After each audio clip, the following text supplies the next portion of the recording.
A be fact world کی videos میں ایک بار پھر سے خوش آمدید۔ السلام علیکم دوستو، امید ہے سب خیریت سے ہوں گے۔ آج ہم آپ کو دنیا کے عجیب و غریب عجائب گھروں کے بارے میں بتائیں گے۔ نمبر 1 پر ہے under water museum. Under water museum پانی میں موجود ایک عجائب گھر ہے جو کہ ماہر حیاتیات اور آرٹسٹ جانسن نامی آدمی نے قائم کیا۔ یہ 2009 میں اوزر واٹر کے گرد تعمیر کیا گیا۔ یہ 500 سے زیادہ مجسموں پر مشتمل ہے جو کہ سمندر کے اندر مضبوطی سے جڑے ہوئے ہیں۔ ان 500 مجسموں میں سے زیادہ تر مجسمے جانسن نامی آدمی نے بنائے، جبکہ 5 مجسمے میکسن نامی آدمی نے بنائے۔ یہ نیشنل مرین پارک سے 6 میٹر کے فاصلے پر 3 مختلف قسم کی گیلری میں سمندر کی گہرائی میں موجود ہے۔ مصنوعی چٹانوں کا سلسلہ سمندر کی خوبصورتی کو مزید بڑھا دیتا ہے۔ یہ خوبصورت ماحول اور دلکش منظر انسانوں کے عمل کے نتیجے میں بنایا ہے۔ انڈر واٹر بورڈنگ کی مدد سے اس جگہ کو دیکھ سکتے ہیں۔ جیم جو کہ نیشنل مرین پارک کے ڈائریکٹر ہیں، انہوں نے اس پارک کو بنانے کی سوچ جانسن کی مدد سے حقیقت بنایا۔ 2009 میں اس پارک کو شروع کیا گیا، جبکہ 2010 میں اس کو عام لوگوں کے لیے سرکاری طور پر کھولا گیا۔ نمبر 2 ممی میوزیم، مردوں کا عجائب گھر۔ میکسیکو کے شہر گونجنوٹو میں موجود ایک عجائب گھر دل دہلا دینے والا منظر پیش کرتا ہے، جس کی وجہ اس عجائب گھر میں موجود مردے ہیں۔ مختلف کیمیکل کی مدد سے ان مردوں کو درست حالت میں رکھا جاتا ہے۔ اس عجائب گھروں میں داخل ہوتے ہی ایک مردہ بچے ڈسپلے پر لگایا گیا ہے جو کہ سیاحوں کو اپنی طرف کھینچتا ہے۔ گونجٹو شہر 19ویں صدی میں ایک چھوٹا سا کان کنی والا قصبہ تھا۔ 19ویں صدی کے وسط میں سینکڑوں لاشیں کے سانتا پلاؤ میں دفن کی گئی، جس کی وجہ سے وہاں لاشیں دفن کرنے کی جگہ کم پڑ گئی۔ اس سلسلے میں شہر کی جانب سے لاشوں کو دفن کرنے پر ٹیکس لگا دیا گیا۔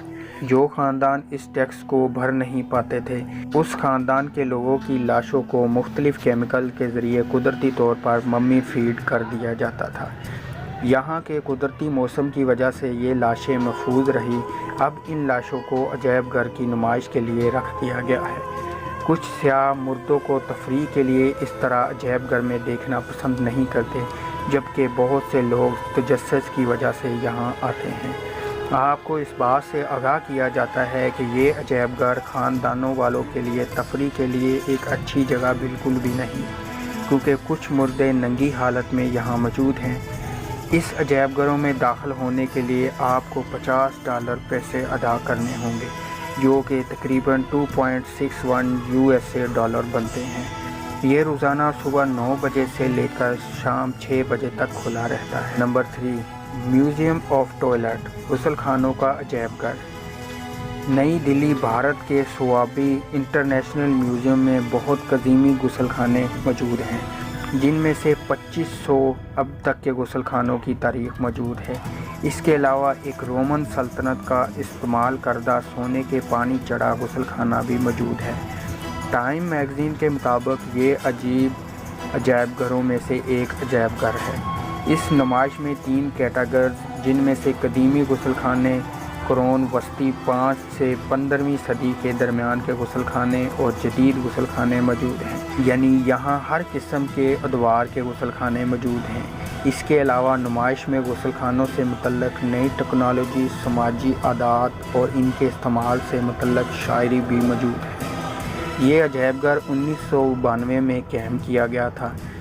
ڈاکٹر بندیشور پاٹھک اس کے بانی ہے۔ یہ ایک سماجی کارکن ہیں جو کہ حفظان صحت اور سماجی اصلاح کی تحریک چلاتے ہیں۔ انہیں 2009 میں انٹرنیشنل ایوارڈ بھی نوازا گیا۔ کٹھ پتلیوں کا عجائب گھر۔ 1910 میں ولیم شیکسپیئر نے اپنی پہلی ٹومی بیلونی نام کی کٹھ پتلی خریدی۔ یہاں سے ولیم کٹھ پتلیوں کا زرخیز شروع ہوا۔ 1930 سے 1940 کے درمیان یہ زرخیز بہت بڑا ہو گیا۔ 1947 میں ولیم شیکسپیئر نے کٹھ پتلوں کے لیے اپنے گھر کے گیراج کی مرمت کروائی۔ بعد میں یہ ذخیرہ اتنا بڑھ گیا کہ 1962 میں ولیم شیکسپیئر کو کٹ پتلوں کے لیے ایک علیحدہ سے عمارت بنوانی پڑی۔ یہ میوزیم دنیا کا واحد میوزیم ہے جہاں 900 سے بھی زیادہ کٹ پتلیاں موجود ہیں، جن میں 20 ممالک سے لائی گئی کٹ پتلیاں بھی شامل ہیں۔ اس کے علاوہ یہاں کئی 100 تصویریں، یادگار اور تاریخی کتابیں بھی موجود ہیں۔ یہ ایک ایسی جگہ ہے جہاں آپ ایک ساتھ ہر قسم کی کٹ پتلیاں دیکھ سکتے ہیں جو کہ کرسیوں پر بیٹھی آپ کو مسکرا کر دیکھ رہی ہوتی ہیں۔ ٹارچر عجائب گھر۔ کیا آپ نے کبھی سوچا ہے کہ لوگوں کو سزائیں پہلے زمانے میں کیسے دی جاتی؟ اگر ہاں تو آپ کے لیے خوشخبری ہے۔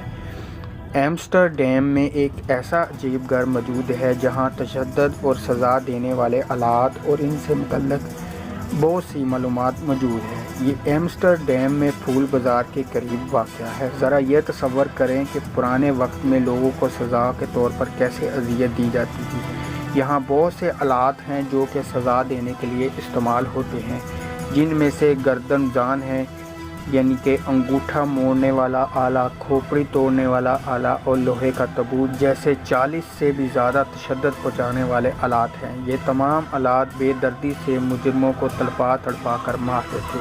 ان تاریخی تشدد پہنچانے والے آلات کا پس منظر اور معلومات 8 مختلف زبانوں میں یہاں فراہم کیا گیا ہے۔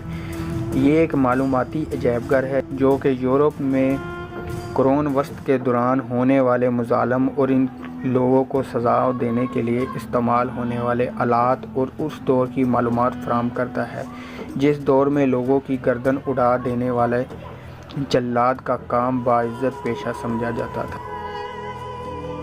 اگر آپ کو ہماری ویڈیو اچھی لگے تو ہمارے YouTube چینل کو سبسکرائب کرنا مت بھولیں۔